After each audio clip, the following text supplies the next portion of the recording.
मित्रों, जो स्त्रियां रात में अपने पति के पास नहीं सोती, ये तीन बातें कान खोल कर सुन लें। मित्रों, आज की जो कहानी है वह बहुत ही गंभीर है। इसे प्रत्येक स्त्री को अवश्य सुनना चाहिए। मित्रों, आज की कहानी में हम सभी जानेंगे कि जो पत्नी अपने पति के साथ रात में सोती नहीं है, उनसे दूर रहती है और अपने पति से लड़ाई झगड़ा करती है, अपने पति की कोई बात नहीं मानती है, ऐसी स्त्रियों को यह कथा अवश्य सुननी चाहिए। नहीं तो अंत में उन्हें सारा जीवन पछताना पड़ता है और उन्हें शनिदेव का ऐसा घोर श्राप लगता है जो कि उन स्त्रियों को बर्बाद करके रख देता है। मित्रों, कुछ लोगों के मन में यह प्रश्न उठ रहा होगा कि क्या पति पत्नी को एक साथ सोना जरूरी है? अगर वह एक साथ नहीं सोते हैं तो उन्हें क्या पाप भोगना पड़ता है? तो आइए मित्रों, आपका ज्यादा समय नष्ट न करते हुए कथा सुनाते हैं। इस कथा को सुनने के बाद आपको आपके सभी प्रश्नों के उत्तर मिल जाएंगे। मित्रों, प्राचीन काल में एक काशीपुर नाम का राज्य था। उस राज्य में एक अत्यंत ही सुंदर और रमणीक नगर था। उस नगर में एक किसान अपनी पत्नी के साथ रहा करता था। उस किसान को एक बेटा और एक बेटी थी। किसान की पत्नी देखने में बहुत ही सुंदर और रूपवान थी, जिसके कारण किसान अपनी पत्नी पर सदैव नजर रखता था। अगर किसान के घर पर कोई भी पुरुष आ जाता था और उस पुरुष की दृष्टि किसान की पत्नी पर गलती से भी पड़ जाती थी, तो वह पुरुष उस किसान की पत्नी की सुंदरता को देखकर उस पर मोहित हो जाता था। मित्रों, एक दिन की बात है। शाम हो चुकी थी और कुछ घंटे बाद रात्रि का तीसरा पहर प्रारंभ हो गया। उसी समय किसान अपनी चारपाई से उठा और चुपचाप उठकर सबकी नजरें बचाते हुए घर से बाहर निकला और जंगल की तरफ जाने लगा। मित्रों, उस किसान के मुख पर तनिक भी भय नहीं था। वह निर्भय होकर जंगल की तरफ बढ़ता चला जा रहा था। उसे देखने से ऐसा प्रतीत हो रहा था मानो उसे कुछ मिल गया हो। कुछ समय बाद वह किसान चलते चलते उस घने जंगल के बीचों बीच में पहुंच गया। तभी उस जंगल में एक झोपड़ी दिखाई देती है। वह किसान उस झोपड़ी के पास पहुंचता है तो उस झोपड़ी के बाहर उसे एक बहुत ही सुंदर स्त्री दिखाई देती है। उस स्त्री को देखकर किसान के चेहरे पर एक हल्की सी मुस्कान उतर आती है और वह स्त्री किसान को देखती है और उसके चेहरे पर भी एक हल्की सी मुस्कान आ जाती है। तभी वह स्त्री किसान से कहती है, हे स्वामी, आज आने में आपने इतनी देर क्यों कर दी? मैं आपका बहुत देर से इंतजार कर रही थी मित्रों। आगे वह स्त्री कहती है, हे स्वामी, कुछ देर आप और ना आते तो मैं यहां से जाने ही वाली थी। तभी मेरी नजर आप पर पड़ी तो मैं रुक गई। उस स्त्री की बातें सुनने के बाद उस किसान ने कहा, हे प्रिय, आज मेरी पत्नी को बुखार था, इसलिए उसे नींद नहीं आ रही थी। फिर उसे सुलाने के लिए मुझे उसके पास जाना पड़ा। जब वह सो गई तो उसे अकेला छोड़कर चुपचाप घर से बाहर निकलकर सीधा तुम्हारे पास चला आया। आगे उस किसान ने कहा, हे प्रिय, इसी कारण से मुझे आज तुम्हारे पास आने में थोड़ा सा विलंब हो गया। तब वह स्त्री कहती है, हे स्वामी, आज मुझे भी विलंब हो गई थी, लेकिन मैंने सोचा कि आप आ गए होंगे। परंतु जब मैं यहां पर आई तो आप यहां पर नहीं आए थे। मैं सोच रही थी कि शायद आप आकर यहां से चले गए होंगे। फिर मेरे मन में विचार आया कि मैं कुछ क्षण आपकी प्रतीक्षा कर लेती हूं। शायद किसी कारणवश आपको आने में देरी हो गई हो। तभी वह किसान कहता है, हे प्रिय, विलंब ना कीजिए, अन्यथा सुबह हो जाएगी। मित्रों, किसान के कहने पर वह दोनों झोपड़ी में चले जाते हैं और उस झोपड़ी में कुछ समय व्यतीत करने के बाद अपने अपने घर चले जाते हैं। मित्रों, इस प्रकार से ऐसा कुकृत्य करके वह किसान अपनी पत्नी को धोखे में रखकर इस स्त्री से मिलने आया करता था और वह स्त्री अपने पति को धोखा देकर उस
इतना व्याकुल हो, उठे हो, तुम मुझे निसंकोच होकर बताओ।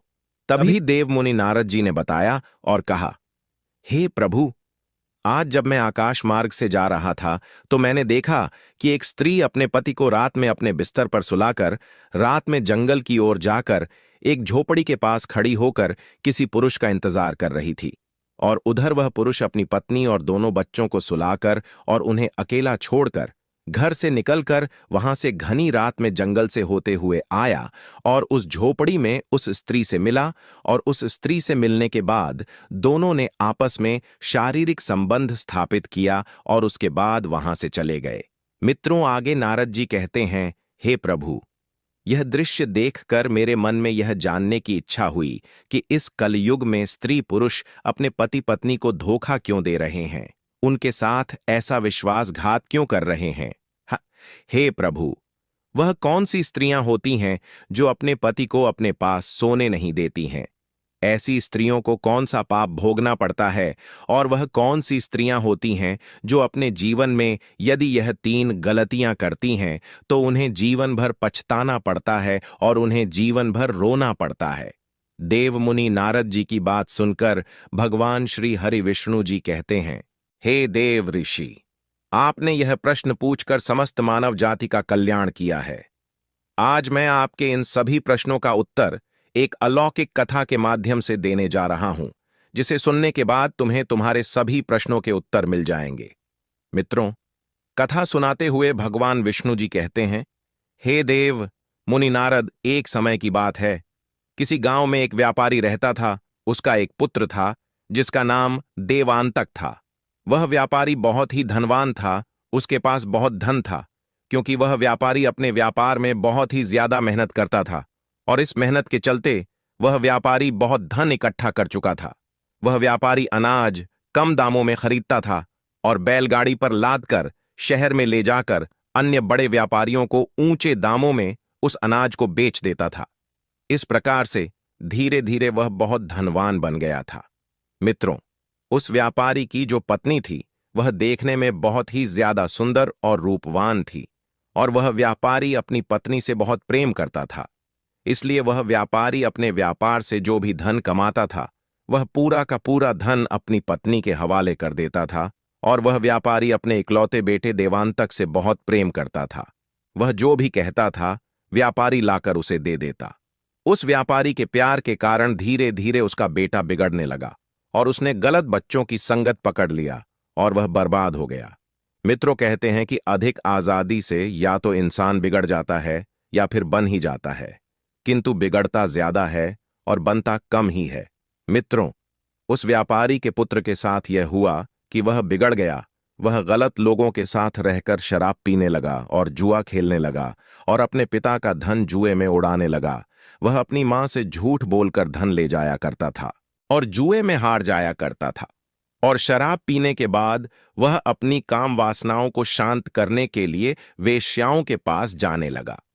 एक दिन किसी व्यक्ति के द्वारा उस व्यापारी को खबर मिलती है कि तुम्हारा पुत्र अपनी हवस बुझाने के लिए शराब पीकर वेश्याओं के पास जाता है और सारा दिन जुआ खेलता है। अपने पुत्र के प्रति ऐसी बात सुनकर वह व्यापारी मन में विचार करने लगता है कि कैसे इसे इस दलदल से बाहर निकाला जाए। तभी उसने निर्णय लिया कि इसका विवाह कर देते हैं, क्योंकि जब इसका विवाह हो जाए तो घर में इसकी पत्नी आ जाएगी, तो जितने भी यह उल्टे काम करता है वह सारे के सारे भूल जाएगा, और जो यह वेश्याओं के पास जाता है नहीं जाएगा, क्योंकि विवाह के बाद इसकी पत्नी आ जाएगी तो यह कहीं नहीं जाएगा। यह सब सोचकर उस व्यापारी ने एक दूसरे नगर में अपने बेटे का विवाह करने के लिए लड़की ढूंढने के लिए निकल पड़ा। जब वह एक बहुत ही सुंदर नगर में एक किसी सेठ का घर दिखाई दिया तो वह वहीं पर रुक कर देखने लगा, तो उसे घर के बाहर एक सेठ भी दिखाई दिया। फिर वह उसके पास गया और उससे कहा, हे भाई, हमारे पास हमारा एक बहुत ही गुणवान और चरित्रवान पढ़ा लिखा पुत्र है। मैं उसके लिए एक पुत्र वधू की तलाश कर रहा हूं। यदि इस नगर में किसी की पुत्र वधू विवाह योग है तो बताने की कृपा करिए। तभी वह सेठ भी कहता है, भाई, आप ठीक ही जगह पर आए हो, क्योंकि हमारी एक पुत्री भी है जो बड़ी सुंदर और सुशील स्वभाव की है। और वह देखने में अप्सराओं की जैसी दिखाई देती है और उसके अंदर हमने बड़े कूट कूट कर गुण भरे हुए हैं। जब वह उस सेठ के मुंह से ऐसी बातें सुना तो वह मन में विचार करने लगा, अरे वह ये तो बड़ी अच्छी बात है, इसकी पुत्री अप्सराओं की जैसी सुंदर है तो हमारे पुत्र को अवश्य ही पसंद आ जाएगी। हम निश्चित ही अपने पुत्र का विवाह इसी के पुत्री के साथ कर देंगे। यह सब सोचकर वह सेठ लड़की के पिता से विवाह की दिन तारीख रखकर वहां से अपने नगर को चला जाता है। जब वह अपने घर पहुंचता है तो अपनी पत्नी से मिलता है और अपनी पत्नी को यह सब बता देता है। उसकी पत्नी भी यह सुनकर अति प्रसन्न होती है और फिर सेठ की बेटी से अपने पुत्र देवांतक का विवाह कर दिया। मित्रों, देवांतक की जो पत्नी थी उसका नाम रोहिणी था। रोहिणी देखने में बहुत ही सुंदर लगती थी और वह सुंदर होने के साथ साथ अत्यंत रूपवान, गुणवान और स्वच्छ हृदय वाली स्त्री थी। देवांतक की शादी हो जाने के बाद देवांतक घर में ही रहने लगा, क्योंकि उसकी पत्नी इतनी सुंदर थी कि वह अपनी पत्नी को छोड़कर कहीं नहीं जाता था और उन वेश्याओं को भूल गया था। कुछ समय बाद देवांतक के माता पिता वृद्धावस्था में पहुंच गए। वह बूढ़े हो गए और एक दिन ऐसा आया कि उन दोनों की मृत्यु हो गई और वे इस दुनिया को छोड़कर चले गए। मित्रों, आगे की कथा सुनाते हुए भगवान श्री हरि विष्णु कहते हैं, हे देव मुनि नारद, उस व्यापारी के पुत्र का विवाह हो जाने के बाद उसकी काम वासना तो शांत हो गई थी, लेकिन उसकी जुआ खेलने की आदत अभी भी नहीं गई थी और एक दिन उसके जीवन में ऐसा आया कि उसने जुए में अपनी सारी संपत्ति गंवा दी। अब उसके पास बिल्कुल भी धन नहीं था और ना ही उसके पास कोई हुनर था कि वह कहीं कोई काम करके कुछ धन कमा सके। उसके पिता जो धन कमा कर गए थे वह सारा धन उसने जुए में लुटा दिया। एक दिन उसकी पत्नी ने कहा, हे स्वामी, अब तो हमारे पास खाने के लिए भी कुछ नहीं बचा है, अब हम कैसे अपना जीवन यापन करेंगे। फिर वह कुछ देर सोचने के बाद कहती है, हे स्वामी, आप यहाँ के राजा के पास चले जाओ और वहां कोई नौकरी ढूंढ लो ताकि हम दोनों का गुजारा चल सके। मित्रों, आगे भगवान विष्णु जी कहते हैं, हे देव मुनि नारद, उस राजा के पास यदि कोई व्यक्ति नौकरी मांगने के लिए जाता था तो वह राजा सबसे पहले उस व्यक्ति से पूछता था कि तुम क्या कर सकते हो। अगर तुम्हारे पास कोई अच्छा हुनर है तो तुम्हें नौकरी दी जाएगी, अन्यथा उसे बाहर निकाल दिया जाता था। मित्रों, इस संसार में मनुष्य का ज्ञान ही उसकी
आ गया।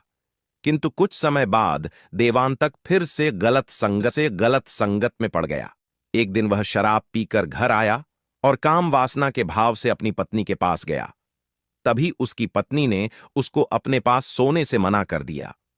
फिर वह रात्रि में अपनी पत्नी को सुलाने के बाद गांव से बाहर एक झोपड़ी में जाकर के दूसरी स्त्री से मिलता है और अपनी काम वासना को शांत करता है। उसके बाद वह दोनों अपने अपने घर चले जाते हैं। मित्रों, फिर आगे भगवान श्री हरि विष्णु जी कहते हैं, हे देव मुनि नारद, आपने पृथ्वी लोक पर जो दृश्य देखा था वह इन्हीं दोनों का था।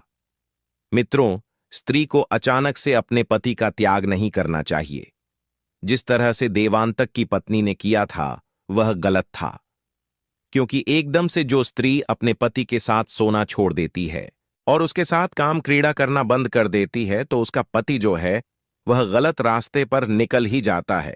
इसलिए प्रत्येक स्त्री को चाहिए कि वह अपने पति को धीरे धीरे सही रास्ते पर लाए।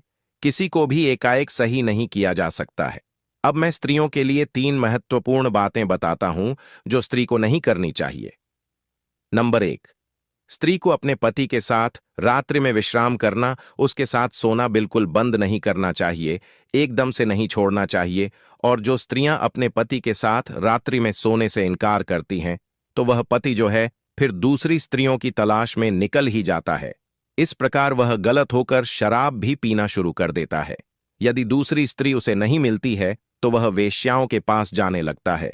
इसलिए स्त्री को चाहिए कि वह अपनी पति के साथ रात्रि में सोने का बिल्कुल ही त्याग ना करे। नंबर 2, स्त्री को यह भी चाहिए कि वह अपने पति से सदैव प्रेम से बात करें, उनकी बात माने, और पुरुष को भी चाहिए कि वह अपनी पत्नी का सभी चीजों में सहयोग करें।